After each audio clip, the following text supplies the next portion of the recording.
Hi guys. Okay, this feels a bit weird, doesn't it? Just It me does, and you. especially with me in the front. That is very unusual. We haven't got PJT with his gargling on about loads of stuff, so it does feel a little bit odd. So what we're going to do, physics machine. Your first time. It is my first time of trying this. My first time pouring. So it's going to be very funny. This could go drastically wrong, couldn't it? Well, that's what we're expecting.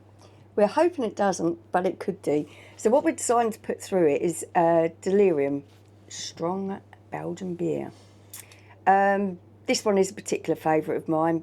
Tried it in Belgium many, many years ago. Do you remember that time we went on the Eurostar? Yeah, I recall. You was really young then as well, weren't you? Was that the first time you That's tried the first time I ever tried it? I this. thought I remember the first time you tried that. Big fan of it. I've never tried it. Picked it up purely because I like the bottle, I like the name, I like the pink elephant on it.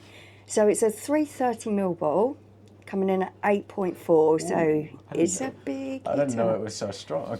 It is a big hitter, yeah. Got to go easy with this one. He probably thinks I suggested it because it was strong. It was just because I've never tried it before and I knew the name. I think I've got a plush toy of the pink elephant up in my room somewhere. I think you have actually. There's actually a hat. Yeah, there's a hat. There's Isn't a hat somewhere. Yeah, somewhere? that is a little bit odd, that hat. It looks very funny on. Okay, so I'll get this open, but then you are the main man because I do not know how to use this machine. All right, I'll crack it open. You slip the old bottle in. All right. So There you go. we put that there and guide it into that tube. Yep. Is that right? Correct. Okay. I think we've got it. Is it all plugged in at the moment, actually? We probably should have checked that at first. Oh, Have you plugged in the USB hub? It should be plugged in. There is a Yeah, USB. yeah, that's good. This is how I set it up, so we plugged can in always there. use this when we got the lights on. Okay, so yeah, I think that's all good to go. So, we're ready to go? Yep, okay. Oh, this is going to be funny. Well, for chance. They say do it like that, right? Yeah, he said to do it like that. Okay. So far, so good, people. So far, so good.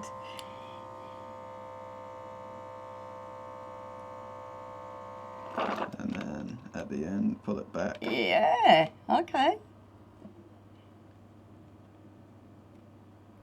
That's it. That is. It is. It appears to be. So there we go. I mean, I was expecting far worse for a first time. So look, that's You know quite a what good they pour. say? You're going to put that up to the camera. You know what they say, go easy on me? It is my first time. Yes. It didn't explode or, you know, end up with a whole glass full of foam, so it definitely could have been worse. Well, it's got a nice colour to it. It's a I- little cloudy. Do you know what? I think actually that's because of the coldness of the bottle. I think it might be a little bit cold. I thought this was hazier. I haven't had this for such a long time, and I did think it was hazier, but it isn't particularly hazy. Got a really nice golden colour there. Carbonation coming up. Nice foamy head. Oh yeah, smell that. That does smell good. It has got that proper Belgian beer smell to it. It's almost got a bit of a fruity smell in a way. Yeah, Belgian beers are really distinctive. They have a distinct kind of smell. I think it's to do with the yeast, and it really does. You can pick up on it straight away. But as you said, you're getting aromas of soft stone fruit. I think I'm getting there. Yeah, that sounds about right. Okay, let's give that a twirl. Well, the devil's in the details. Yeah, let's go in and try.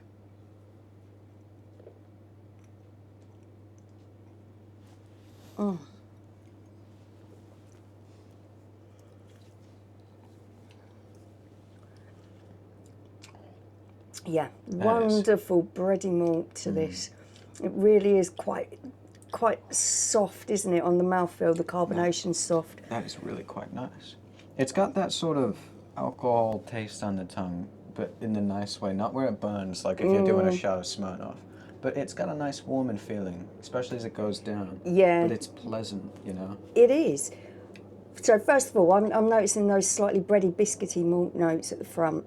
Going on, definitely stone fruit. It feels soft. It feels fruity. It's got a very fruity aftertaste. Yeah. Aided by a little bit of malt, if I'm not mistaken. The 8.4 is giving it a nice boozy finish. That's what I was trying to describe. It's got that punchiness to it. Like you said, it isn't like, oh, yeah, you could, it's not like You a feel it's burning or a nasty you certainly alcohol feel it's taste. there. It just gives it that bit of punchiness. I've always been of the opinion with these 7+% beers that when they're too smooth, it's not great. I think PJT complained with the last left prestige keg that we had. The boozy taste was too strong, but I almost like that in a way because it reminds you, hey, That you're drinking. you're playing with fire here. Be careful, you know. You are drinking something that is that little bit stronger, yeah. This for me it's got a nice complexity to the taste. Everything is balanced off nicely in there. Everything's quite subtle. There's nothing overtaking anything else flavour-wise. All the flavours work well together. Yeah, there's a real collaboration going on between all of the flavours. There's not one standing out over the other. I can see why It's like apricot and peach for me in this. Am I picking up a little bit? And the head retention isn't massive, but it's keeping a nice layer of head on there. It's a little bit of citrus in You there don't want as your well. beer to just go completely flat immediately. This is holding a good bit of head on there. Not much, but it's holding it. If you see that. Have another taste. See if you can pick up on the citrus in there. I picked up on the citrus on the smell. I didn't want to say it originally because people are going to say I'm just saying it for the sake of it, but the smell's almost reminiscent of Blanc a little bit. It has That got a citrusy citrusy smell. vibe to it. I didn't pick up on it on the first whiff and the first taste. I'm getting it a little bit after I swallow.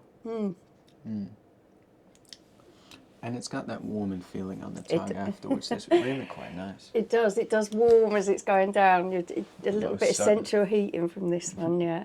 This is definitely one to drink on a colder day. But it has got those light fruits and the citrusy feel to it, which also make it refreshing if you wanted to drink it on a warmer day as well. I feel like it could. I think it would just go down a little too easily. And then you wake up, it's the next morning, you're in a ditch, you've lost your phone, your keys, and your jacket. You know what I mean? Yeah, if you went on a session on these, you would know about it the next day. Oh, most certainly. I don't think I would session it. I like that particular glass. It's got the elephant prints all over it. But we did have the glass that's got like the elephant trunk. It's the I think I stem recall going that up one. to the Yeah. glass. I think he was looking for that one but couldn't find it. We got way too many. We've got so many glasses. Trying to find them is massively difficult. Some of them like to grow legs and disappear occasionally. They take their vacation. Yeah, the ceramic elephant, thinking on it, you know the little ceramic kind of one we've got, that actually travelled around with us. Did it? Yeah, it travelled around. We did like a tour with it and we did all our pictures and stuff for social media with the pink elephant in the background. It's been on balconies in Malaysia and pubs in other parts of Asia. And it's just, yep, that's It's a what we well-travelled decided. elephant. It's a well-travelled little elephant, yeah. Most certainly. I mean, it can't complain. It's better than sitting on the shelf for all its life. But I really do understand why you like this. This one's really hitting the spot. When you talk about really good quality beers, obviously German beers, not many people are going to argue with you when you say about German beers. But for me, Belgian style beers are just really, really up there with the class and the flavour and the quality of the beers. And this for me is right up there. Yeah, I would say Belgium's definitely not one to count out in the discussion of great beers, especially when you're talking about the 7+% ones. I think beers that are 7+% are in a bit of a different league than everything underneath it. They are. You know, you got like 0 to 3, and then like 4 to 7, and then 7 forwards.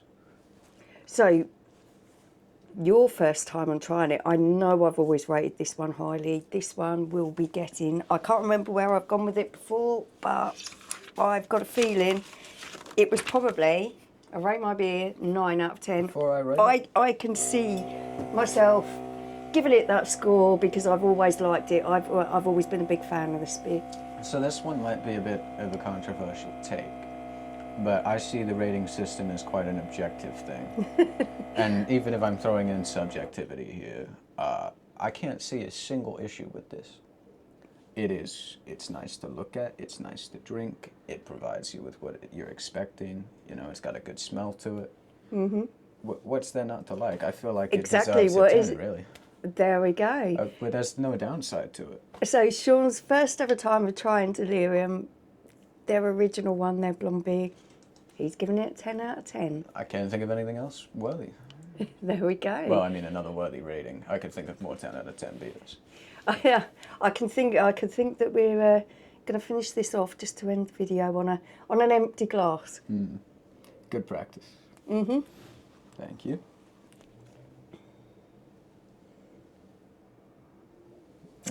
And there we go. Cheers, Delirium. Quality. See you next time, people. See you in the next one.